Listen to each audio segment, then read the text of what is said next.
What's up, guys, and welcome to Brewing It to Cinema.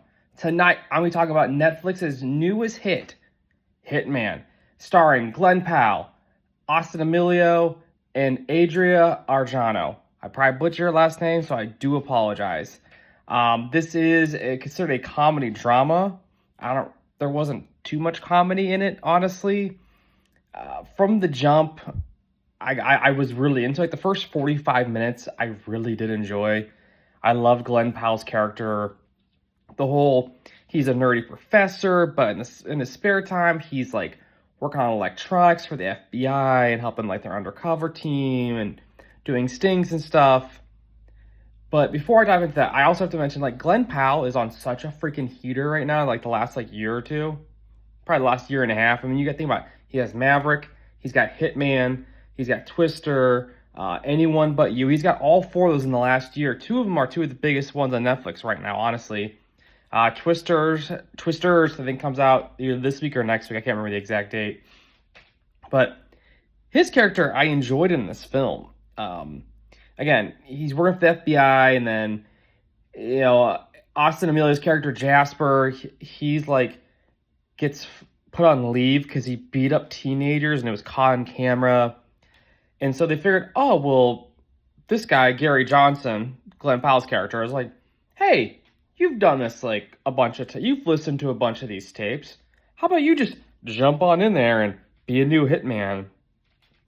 So he just goes and performs like a hitman setup, and it's taken forever to get the information. It's really awkward, and it just I like this stuff was funny to me. I'm like, okay, I like where they're going with this film. Again, the first 45 minutes was great. It was great. But then they decided they're going to add the love story into it, which, again, all movies have love stories now. You got to have a love story in every single movie, which I understand. But this one, I don't know. It kind of took me out of the movie, honestly. I kind of lost interest after, like, where they went with the love story. Like, it just didn't make any sense that he's playing all these great characters and, like, as like a fake hitman, people setting people up, and people he's setting up, they're great in their roles. Then he meets this woman who wants to kill her husband because he's, a piece of shit. Excuse the language, but that's what she says. And basically he talks her out of it.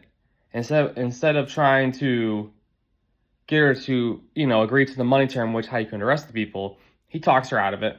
Again, a great gentlemanly thing to do, but again, not his job and not his call. So how he's able to continue doing this after letting this person go and talking them out of it is pretty wild to me. That he was able to they're like, oh, don't worry about it. Just keep going. You're doing a really good job. You have a good conviction rate.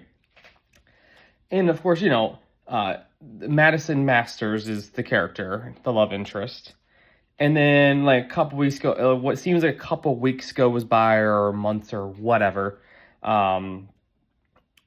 She hits him up on his Hitman phone and asks him to meet at a puppy rescue. All of a sudden, she's changed her hair. She's wearing crop tops and skirts. All the things she wasn't allowed to do around the ex-husband. I thought that was weird. Not really weird. I don't know. That whole part was like, all right, you got away because he tried to tell you how to dress. Again, you should never do that. Just let people dress how they want to dress, dude. Like, again, we see in this movie, this dude is quite the dick. But again, back to my point.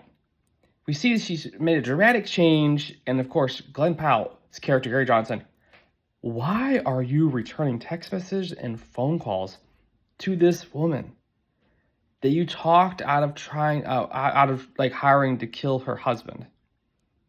That is so wild to me. And how is the FBI not tracking this phone and who he's talking to, and like where he's going and what he's doing? And then of course he shows up as the Joe Cool hitman outfit. Again, he looks great with the hair and the sunglasses and the jacket. The whole persona is great. It's very charming. It's very off-putting. And then of course he puts on this whole thing. He's like, I'm gonna go play football with these kids, and she thinks it's just so infectious. Then all of a sudden, like, they end up going like on a date to get like hot dogs or food or something at like some like burger place, and And basically he like ends up telling her that he's like a hitman, and well, actually she already knows that, duh. And like she's asking all these questions, he's like, I can't tell you. And basically you just see like the whole love story thing take place, and it's, I don't know, it took me away from the film. I'm more interested if they just kind of kept following all the weird characters he got to play and the people he got to meet. But I understand you have to expand the storyline. That's my personal opinion. I could have done without the love story. I think you could have gone without it. And like this love story made this take a very, very dramatic turn, very dark turn. Honestly, was not expecting this movie to be this dark, because the comedy left her real quick.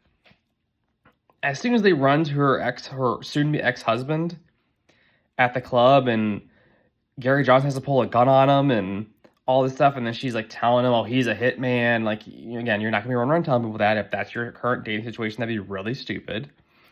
And then we find out that her soon-to-be ex-husband has called him. He meets up with him and finds out he's trying to put a hit out on her and him. So he's trying to kill Gary Johnson and Madison Masters. Then, of course, he confronts the guy, and the guy's like, what the hell, and runs out. So that's not one, but two people he's talked out of doing hitman contracts because he couldn't keep it together because he's in love now. And then we find out that, and the whole thing where he's in the office, and like Jasper's like, he let this person go. How does he still have a job?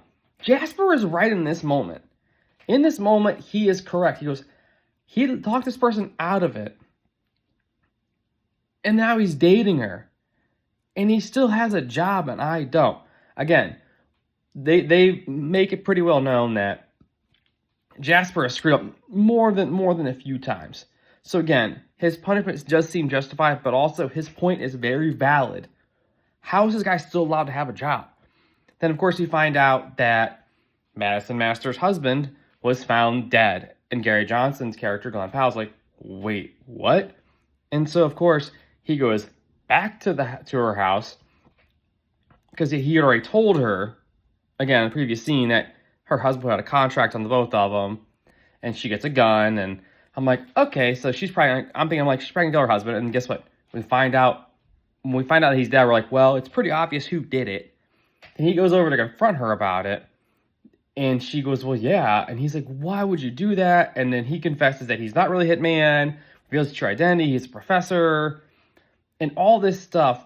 And then Jasper shows up and said he's been keeping track of them. He's going to bring them down about how, like, all the stuff they've been up to, and, like, basically having a relationship with this woman. And he has all this evidence that the FBI won't listen to, and he's been taking, he, like, basically wants, like, a ransom, in a sense, to, like, keep everything hush-hush and to not get him thrown in jail and stuff. So then they decide they're going to kill Jasper. And it's really weird. Like I said, I forget the exact thing that happened. Somehow he ended up with a trash bag on his head, or a plastic bag. And they go, this is the moment where this is forever. We're going to do this thing. And then they let him die. So then they kill a cop together. So you also know that is bad. And then, like, it just, like, flash forwards, like, months or years down the road, and they're at school picking up their kids, and we see that, like, they're having, like, bake sales, and it's just, like, everything's just, like, fine. I'm like, wait, this took this morbid, dark turn, and now everything's just fine. And then it just kind of ends. But then we find out it's loosely based on a real guy named Gary Johnson, who really was a professor and worked for the FBI undercover. That part's pretty wild, but again, for me, this movie missed the mark overall. I wanted to like it. The trailer made it look really good. Like a lot of trailers do, they show you some of the best parts. Love Glenn Powell's character. I thought the characters overall were good. The story just lost me. I apologize for the creak. I have my crappy wooden chair out for tonight. Again, but yeah, the characters were great, but the storyline itself it lost me. So, I don't know. It's definitely worth like a once through, but it's not like, yeah, I gotta run over to Netflix to see that right now, or watch it multiple times. I did, just so I give you guys kind of a thorough thing, but other than that, I'll probably never watch it again.